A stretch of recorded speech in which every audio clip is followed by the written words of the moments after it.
media is absolutely full of old myth. From video games like Dad of Boy to Marvel Universe mashups where you can watch Thor fight with wizards and genetically engineered trash pandas, because that's a thing, to even Attack on Titan, which proves that the influence of Norse myth extends far beyond the confines of Western media.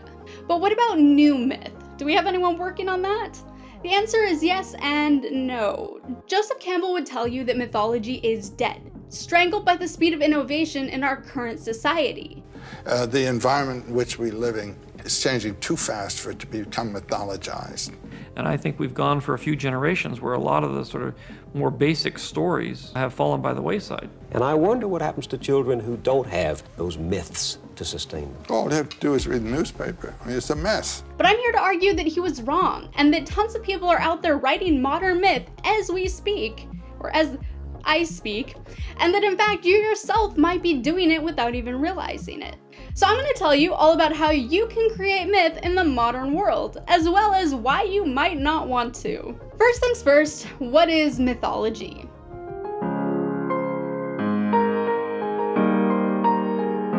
Mythology is a term often used to describe stories that have fundamental roles in society. Tales that help us make sense of currently unanswerable questions, convey traditions, and help shed light on those deeply human experiences that are at once beautiful and so very dreadful. German anthropologist Adolf Bastian said that global myths are built from elementary ideas. Swiss psychiatrist Carl Gustav Jung then called these ideas archetypes. And then of course we have the contributions of Joseph Campbell, who wrote Hero with a Thousand Faces, and argued that many of the core myths from around the world all follow the same fundamental path of the hero's journey. And yet, despite how essential myth has been to humanity through the ages, Joseph Campbell is on record lamenting the impending death of mythology. Mythologies that built civilizations and are no longer working that way are just in rubble all around us. So why is mythology at risk of dying?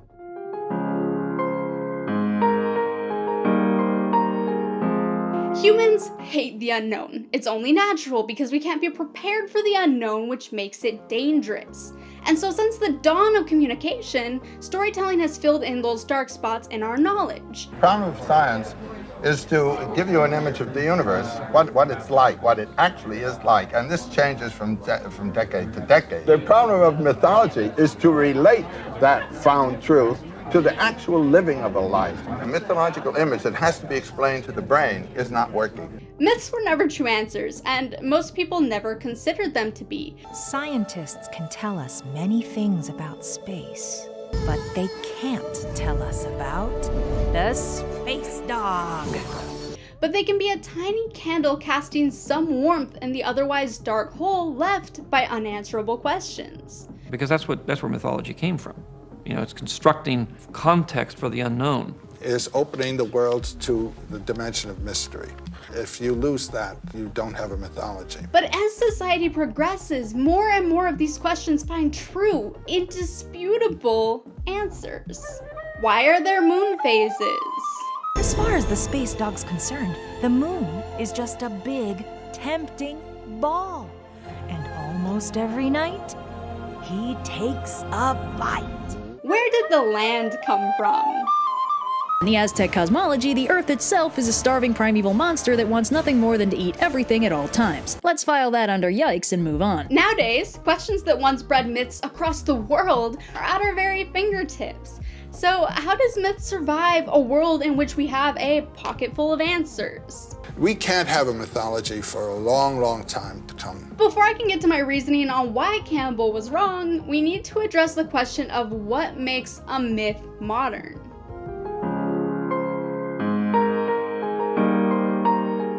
There aren't a lot of opinions to be found on modern myth.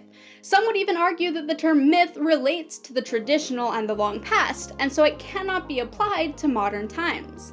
And although Google's definition might support that stance and make this video look quite silly, I'm gonna go ahead and say those definitions are not forward-looking. So with that said, we're going somewhat off-road here, and so I think there are 3 ways in which a myth can be called modern, and I support them to varying degrees. But I think that all 3 fit best within the confines of science fiction.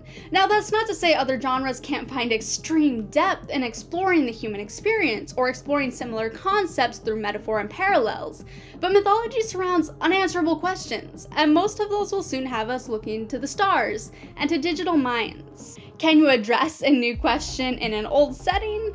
Maybe, but new problems are so tech and science bound that many old settings simply cannot accommodate them. One of the wonderful things I think about this adventure into space is that the one thinking up the story is in a field that is not covered by our own knowledges.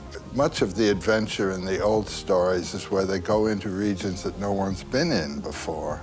Well, we've now conquered the planet, so there are no empty spaces. Because of everything we know now, fantasy worlds are growing more and more fictional. Contemporary can feel out of date in the time it takes for a story to go from conception to distribution, and old mythology and historical tales no longer connect with us. For the most part, this leaves sci-fi and its subgenres like biopunk and cyberpunk and nanopunk and dystopia as the best vehicles for modern mythology. And so let's cover the categories of modern myth, the last of which I think is the strongest and the first of which I think is the weakest, which is probably going to get me a lot of dislikes, but I'm gonna say it anyways. Hey, if I survived the comments on the video where I praised The Last of Us Part 2, I think I can survive anything, right? Right?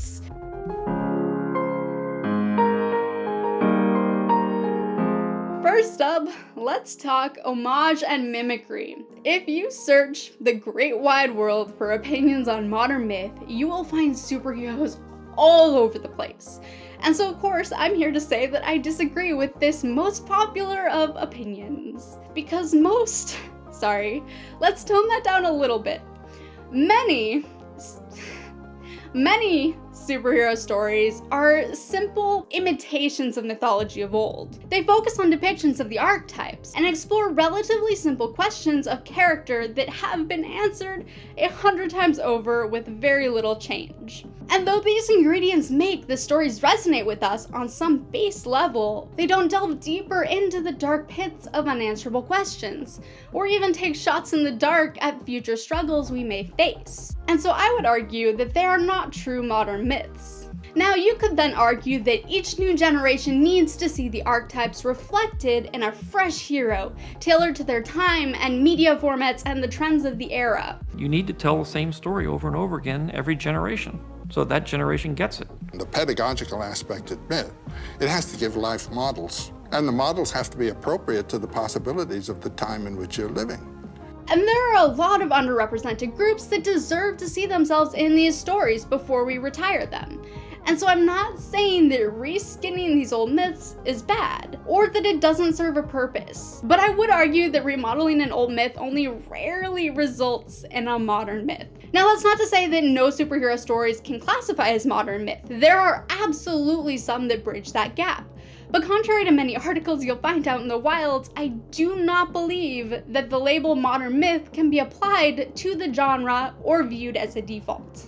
The next category has a slightly stronger claim, and that is reframing, a new setting paired with a timeless question. Some might call these low-hanging fruit. These are questions that stories have been exploring for centuries because they cannot be demystified, or because their answers are still well beyond the reach of modern science. The meaning of life, gray morality, coping with loss, the mysteries of the universe, soul in the afterlife, existential dread. Because I think the core issues that I'm dealing with are, if they were valid 2,000 years ago, they've got to still be valid today, even though they're not in fashion. And that's not to say these don't benefit from being reframed in modern contexts. But then the question becomes, does a modern setting paired with a still relevant question make a myth modern? In an era where archived art is a click away, how long can we recycle these same concepts before we see right through the new setting and find too much familiarity to be intrigued,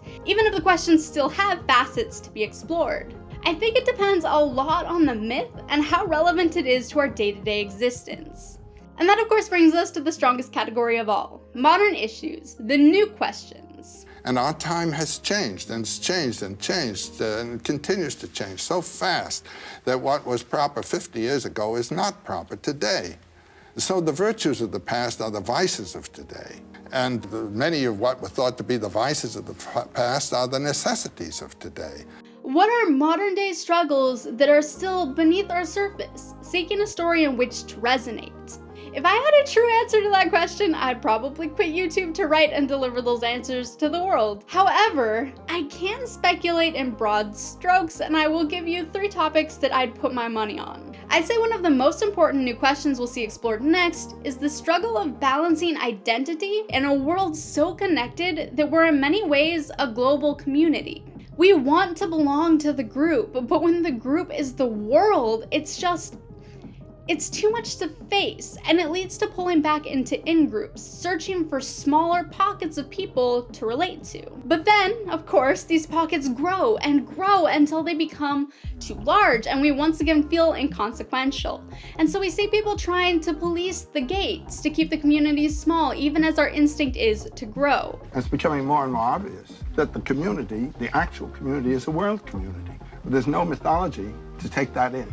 The second category that I think will get a lot of attention is social media on an internal level. The question of authenticity, individuality, our own sense of self, and success. We're measuring our worth in a world where our greatest connection to our peers comes in the form of highlight reels, echo chambers, and a system where horrible takes garner enough rage to climb the ladder of the algorithm where they look widespread, even as their opinions held by only a handful of people. Basically, we're in a place now where we have to find meaning while looking at ourselves through a lens governed by an algorithm, and this will only get worse with the coming decades. Already, we're attempting to teach machines to create, and even worse, we're already succeeding. Dude, look at how good that looks. If that was just posted on some art website, I would never know. Is it real? I don't know. Ask him. It isn't perfect, of course, but it's terribly close. No. I'm stepping in places where humans should not step. Oh no, oh no, oh no, oh no. No. It's turning outer nature into your service. But then there comes a time when it begins to dictate to you. I trained a bot using ALETHEIA, and it is horrifying what it can write and the way that it flows, just like a regular book. It makes no sense, but it flows way too well for comfort. If AI gets to the point where it can make YouTube videos, I'm gonna be in trouble. Because the more humanity that we impart into the machine, the more bleeds through to the tertiary creations, and then we lose that one last piece of meaning that many of us thought would be permanent. What a wonderful power the machine gives you, but is it going to dominate you? The statement of what the need and want is must come from you, not from the machine. And lastly, we have the next evolution of animal myth. Animals in myth of old served 2 primary purposes. Firstly, to explore the mystery, beauty, and cruelty of the natural world and to try to reconcile that power. And secondly, as stand-ins for humans. When we see a human character with particular traits, our first instinct is to answer the question of why they are the way they are. Animal stand-ins have long served to take away this exploration, to direct our attention instead to the greater story or question that the artist is trying to explore. It's easier to see the message when it's painted on a simpler backdrop, or is in a more approachable form. These types of myths have fallen out of fashion, but I predict we'll see a resurgence in a modernized form that has plenty of fuel and runway. And that is AI, digital minds, and bioengineering. Where old animal myths often helped hunters cope with the cruelty they had to commit to survive, we'll use sci-fi as a way to cope with the moral questions that will arise with genetic engineering, AI, and eventually digital immortality. This is the most far-looking of the questions, it will require the most speculation, and it will be the greatest challenge. But it will also be the slowest to age, as many of these questions will never have true answers, no matter how much science masters their execution. And And so I think that the greatest struggle of creating a modern myth is being able to see and predict modern problems before the general public becomes aware of them. And the more connected we become, the less diverse our problems, the more saturated the market's a story, the harder it is to write that. Now, before I get to my conclusion on why Campbell is wrong, I'd like to explore an example, and that is Blade Runner 2049.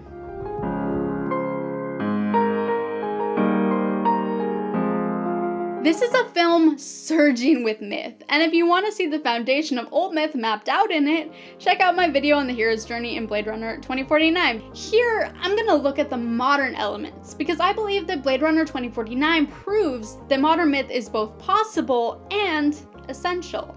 Firstly, let's address the timeless question. Would you read to me? You hate that book. I don't want to read either. Pale Fire by Vladimir Pocket full of answers. Vladimir Nabokov. Vladimir Nabokov. Still can't say it right. Pale Fire is a book in which a fictional writer gives commentary and context to a poem written by another fictional writer. It's also the source of the text used in the baseline test, and it's a revealing choice. In the 999-line poem, the fictional poet reveals that his daughter stepped out onto thin ice and drowned, and having no religion, he was struggling to cope with his grief. But then he had a near-death experience, and when his heart was stopped, he saw a white fountain playing. He took some comfort in this, seeing it as possibly indicating the existence of an afterlife. Later, he reads an article of a woman who also saw a white fountain. He's excited as he believes this means it's real. But upon further investigation, he finds it was a misprint of the word mountain. Kay is chasing meaning, and when he thinks he's found it, it's snatched away. And yet, that meaning, once obtained, does not simply disappear. Just as it doesn't matter that the tall white fountain and the tall white mountain are not the same. It's the simple rooting of a question in his mind that was enough to bring enlightenment. You could argue that Blade Runner 2049 modernizes these questions by completely reframing them into problems that science will face in the future. But it is still a reframing of an old question. And so let's talk about the other type of modern myth in Blade Runner 2049, the new question. At its core, this film is about empathy, authenticity, and the lens through which we view ourselves and source our importance. And so I think the most relevant question addressed through the film is authenticity, a problem which, rather than becoming more clear with time, has somehow become more muddy. We're building whole identities on a foundation made of highlight reels. We spend hours each day looking upon a catalog of life compiled by a machine created by us. And too commonly, we stumble into a dark place of seeing right through the flashy lights to find that the other side is an undecorated wall. Looking at it through this lens, even him getting the emanator is in a way very reminiscent of the way that smartphones and mobile data has made social media relationships even more present in our everyday. Wanted. Loved. Anyone who's taken a hiatus without warning can tell you how quickly that illusion falls, just as Kay faces the fall with the utterance of a single line. Joe. We need only walk away from social media for the briefest moment to realize that those relationships aren't real. Sure, some of them are, but if you compare the number of authentic relationships to the number of followers we see on the screen, you'll find the difference is enough to make those authentic relationships feel meaningless. After all, how can we feel authentic when our relationships are fake? How can we trust the authenticity of others when even we're applying filters to our own lives? And when we as humans, like Kay, draw our self-value based on our perception of how the world values us, this realization can be devastating. Now, is the system going to eat you up, or are you going to be able to use the system to human purposes? Looking at the film, you might not see the ways it connects to your daily life, because you may not even realize yet that these are things impacting you. And yet, the myth will resonate with you on a level deeper than your everyday awareness. So in conclusion,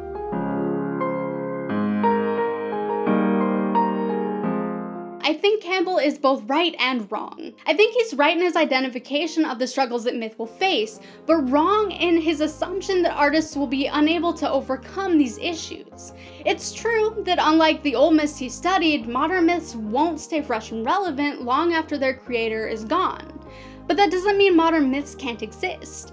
It just means that the creators of modern myth have to be prepared to watch their creations become dated before their very eyes. It means that we have to stretch further, use more speculation, shoot into the dark with the knowledge that many of our stories will miss the target, and even those that hit home may be forgotten before we land our next hit. But I believe that we can adapt, and we have to if we want to move forward as a society. So the real challenge of the modern mythmaker is seeing the weights lying on society's shoulders before the masses realize that they're there. And although you may not make direct connections as a viewer, you feel them when you consume the content. And in the end, I'd argue that the modern tech that Campbell views as the nail in the coffin for mythology is, in fact, the tool that will bring forth a renaissance of myth.